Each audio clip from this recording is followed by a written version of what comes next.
जय श्री कृष्ण। प्यारे भक्तों, आप सभी को सावन के महीने की बहुत बहुत शुभकामनाएं।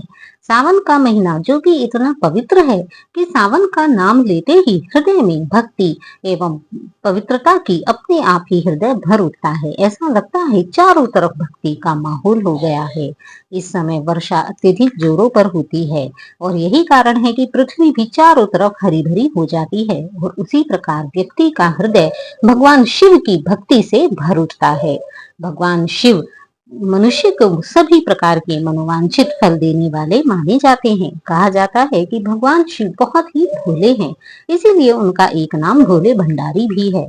जो भी व्यक्ति सावन के महीने में थोड़ी सी भी भगवान शिव की भक्ति पूजा उपासना करता है, भगवान शिव उसकी सभी मनोकामनाएं पूर्ण कर देते हैं। भगवान शिव तुरंत और तत्काल प्रभाव से प्रसन्न होने वाले देवता हैं। यही कारण है कि शिव को आशुतोष भी कहा जाता है। तो आइए आज हम जानते हैं भगवान शिव को ऐसी कौन सी चीजें प्रिय हैं जिनके द्वारा भगवान शिव और भी जल्दी प्रसन्न हो जाते हैं। तो प्यारे भक्तों, आप भी सावन में भगवान शिव को इन 11 सामग्रियों को चढ़ाकर उनकी भक्ति को प्राप्त कीजिए, उनकी कृपा को प्राप्त कीजिए। तो जानते हैं ऐसी 11 प्रिय सामग्रियों के बारे में जिन्हें भगवान शिव बहुत ही प्रेम से स्वीकार करते हैं। वैसे भी भगवान शिव को भोले भंडारी कहा गया है।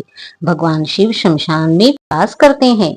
जो चीजें अन्य संपूर्ण संसार जिन चीजों को त्याग देता है, भगवान शिव उन्हें भी बड़े प्रेम से अपने गले लगा लेते हैं। तो जानते हैं ऐसी सामग्रियां जिन्हें इस संसार ने त्याग दिया है, किंतु शिव उन्हें पाकर भी अत्यंत प्रसन्न हो जाते हैं। तो उन सामग्रियों में सबसे पहला स्थान आता है जल का। जल भगवान शिव को विशेष प्रिय है, इसीलिए कहा जाता है एक लोटा जल तो सभी समस्याओं का हल। अर्थात भगवान शिव को जो व्यक्ति प्रतिदिन एक लोटा जल शिवलिंग पर चढ़ाता है, उसकी सभी समस्याओं को भगवान शिव दूर कर देते हैं। इसके विषय में ऐसी मान्यता है कि प्राचीन काल में जब इस पृथ्वी को बचाने के लिए भगवान शिव ने हलाहल अर्थात विष को पी लिया था, तब भगवान शिव का कंठ एकदम नीला पड़ गया था। विष की उष्णता को शांत करने तथा शिव को शीतलता प्रदान करने के लिए सभी देवी देवताओं ने सब ओर से नदियों से लाकर उन्हें जल अर्पित किया और इसीलिए तब से भगवान शिव के शिवलिंग पर यह जल अर्पित किया जाता है। कहते हैं कि सावन के महीने की जो चतुर्दशी आती है, उसी दिन सभी देवी देवताओं ने उन्हें पवित्र नदियों का जल अर्पित किया था और यही कारण है कि इस दिन भक्तगण हरिद्वार से जल लाकर भगवान शिव को नहलाते हैं और अपनी मनोकामनाएं पूर्ण करते हैं। तो आप भी सावन में भगवान शिव को एक लोटा जल प्रतिदिन अवश्य ही अर्पित करें। दूसरा नंबर आता है बिल्व पत्र का। भगवान शिव के त्रिनेत्र होते हैं, इसीलिए उन्हें त्रिनेत्रधारी भी कहा जाता है तथा बेल के पत्ते में भी 3 पत्र होते हैं। तो भगवान शिव को 3 पत्र वाला बिल्व पत्र अत्यंत प्रिय होता है। प्रभु आशुतोष के पूजन में अभिषेक व बिल्व पत्र का प्रथम स्थान आता है। ऐसा माना जाता है कि बिल्व पत्र भोले भंडारी को चढ़ाने से व्यक्ति को 1 करोड़ कन्यादान का फल प्राप्त हो जाता है। अतः हमें भगवान शिव की पूजा करते समय बिल्व पत्र का प्रयोग अवश्य ही करना चाहिए। तीसरे नंबर पर आंकड़े का फूल होता है। कहते हैं भगवान शिव को आंकड़े का पुष्प भी अत्यंत प्रिय है। आंकड़े का पुष्प जिसे समाज में प्रायः त्याजनीय समझा जाता है, यह भी भगवान शिव को अत्यंत प्रिय है। इसके पश्चात धतूरे का नंबर आता है। भगवान शिव को धतूरा भी अत्यंत प्रिय है। जहाँ पुराणों में धतूरे का कुछ धार्मिक कारण बताए गए हैं, वहीं इसके कुछ वैज्ञानिक आधार भी हैं। आज हम बात करते हैं इसकी वैज्ञानिकता की। भगवान शिव को कैलाश पर्वत पर रहते हैं। कैलाश पर्वत जो अत्यंत ही ठंडा और शीतल स्थान होता है तथा ऐसे में शरीर को गर्मी प्रदान करने के लिए उष्ण चीजों की आवश्यकता पड़ती है और हम सभी जानते हैं कि धतूरा में बहुत अधिक उष्णता होती है। अतः यदि धतूरे को एक सीमित मात्रा में लिया जाए तो व्यक्ति के शरीर में गर्मी बनी रहती है और यही कारण है कि भगवान शिव को धतूरा चढ़ाया जाता है। किंतु यदि हम धार्मिक दृष्टिकोण से देखें तो ऐसा माना जाता है कि शिवजी ने जब सागर मंथन से निकले हुए हलाहल के विष को पी लिया था, तब वे व्याकुल होने लगे थे और उस समय अश्विनी कुमारों ने भांग, धतूरा, बेल इत्यादि औषधियों से भगवान शिव की इस व्याकुलता को दूर किया था। इसलिए तब से ही भगवान शिव पर धतूरा चढ़ाया जाता है। तो 5वां नंबर आता है भांग का। भगवान शिव हमेशा ध्यान मग्न रहते हैं तथा यदि एक सीमित मात्रा में, बहुत ही सीमित मात्रा में जब भांग दी जाती है तो यह ध्यान केंद्रित करने में मददगार होती है। कहते हैं कि भगवान शिव ने इस संसार की सुरक्षा के लिए विष को अपने गले में उतार लिया, तब भगवान को औषधि के रूप में भांग दी गई जिससे उनको किसी प्रकार की हानि ना पहुंचे। तभी से भांग भगवान शिव को प्रदान की जाती है।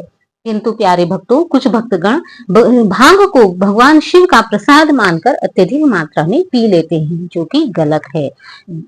हमें यहाँ पर यह बात ध्यान रखनी चाहिए कि भगवान शिव को यह भांग केवल औषधि के रूप में दी गई थी। अतः भांग का प्रयोग हमें दवाइयों में, औषधियों में करना चाहिए, इसे डायरेक्ट नहीं पीना चाहिए। उसके पश्चात 6 नंबर पर आता है कर्पूर। कर्पूर भगवान शिव का अत्यंत प्रिय वस्तु है। वैसे भी भगवान शिव को कर्पूर गौरम करुणावतारम कहा गया है, अर्थात भगवान शिव का शरीर कपूर के समान गोरा है। कपूर को शुद्ध एवं पवित्रता का प्रतीक माना जाता है, क्योंकि भगवान शिव का हृदय अत्यंत ही शुद्ध है तथा भगवान शिव अपने हृदय से अत्यंत पवित्र हैं। भगवान शिव के पास जो भी वस्तु आती है वह भी पवित्र हो जाती है, और यही कारण है कि भोलेनाथ को महक से युक्त कपूर अवश्य ही चढ़ाया जाता है। अब बारी आती है दूध की। कहते हैं कि भगवान शिव का अभिषेक करते समय उनके शिवलिंग पर दूध भी अवश्य ही चढ़ाना चाहिए। तो यदि आप भी भगवान शिव को जल चढ़ाने जाते हैं तो दूध का से स्नान भगवान शिव को अवश्य ही कराएं। उसके पश्चात 8वें नंबर पर है चावल। चावल को अक्षत भी कहा जाता है। अक्षत का अर्थ होता है जो टूटा हुआ न हो, अर्थात जो सफेद रंग का तथा टूटा हुआ नहीं होता है वह अक्षत ही पूजा में प्रयोग किया जाता है। इसी प्रकार अक्षत का सभी प्रकार के देवी देवताओं के पूजन में विशेष महत्व है। भगवान शिव को भी अक्षत विशेष प्रिय है। अतः भगवान शिव को स्नान कराने के पश्चात शिवलिंग पर अक्षत भी अवश्य ही चढ़ाना चाहिए। अब बारी आती है चंदन की। चंदन का संबंध शीतलता से होता है। भगवान शिव अपने मस्तक पर चंदन का त्रिपुंड लगाते हैं। चंदन का प्रयोग अक्सर हवन इत्यादि में किया जाता है। इसकी खुशबू से सारा वातावरण खिल जाता है। इसीलिए भगवान शिव की पूजा में भगवान शिव को चंदन चढ़ाया जाता है। 10वें नंबर पर है भस्म। भस्म भगवान शिव, जिसका अर्थ होता है पवित्रता। भगवान शिव में भी पवित्रता है। भगवान शिव मृत व्यक्ति की जली हुई चिता को खोजते हैं तथा उसकी भस्म को अपने शरीर पर लगाते हैं तथा उस चिता के द्वारा वे इस संपूर्ण संसार को पवित्र कर देते हैं। कहते हैं कि भस्म लगाकर भगवान शिव खुद को मृत आत्मा से जोड़ते हैं, अर्थात व्यक्ति को मरने के बाद भी भगवान उसके सभी पापों को भगवान शिव हर लेते हैं। 11वें नंबर पर है रुद्राक्ष। भगवान शिव ने रुद्राक्ष की उत्पत्ति की कथा पार्वती जी से कही है। कहते हैं कि एक समय भगवान शिव ने 1000 वर्ष तक समाधि लगाई थी। समाधि पूर्ण होने पर जब उनका मन बाहरी जगत में आया तब जगत के कल्याण की कामना से भगवान महादेव ने अपनी आंखें बंद की। तभी उनके नेत्रों से जल की बूंद पृथ्वी पर गिरी और उसी बूंद से रुद्राक्ष का वृक्ष उत्पन्न हुआ। यह वृक्ष शिव की इच्छा से भक्तों के हित के लिए समग्र देश में फैल गया तथा इस वृक्ष पर लगने वाले फल को ही रुद्राक्ष कहते हैं। जो व्यक्ति इस फल को भगवान शिव को अर्पित करता है, भगवान शिव उसकी सभी मनोकामनाएं पूर्ण करते हैं। तो प्यारे भक्तों, ये हैं भगवान शिव को सावन में चढ़ाई जाने वाली ऐसी 11 वस्तुएं जिनका प्रयोग करने से आप भी भगवान शिव की अनंत मनोकामना को प्राप्त कर सकते हैं। भगवान शिव आपकी सभी मनोकामनाओं को पूरा करते हैं। तो प्यारे भक्तों, आप भी भगवान शिव को इन वस्तुओं से प्रसन्न कीजिए तथा भगवान शिव की भक्ति को सदा के लिए प्राप्त कीजिए। और इसी के साथ यदि आपको ये वीडियो अच्छी लगे तो प्लीज इसे लाइक कीजिए और मेरे चैनल को सब्सक्राइब करना ना भूलिए। आप सभी को सावन की बहुत बहुत शुभकामनाएं।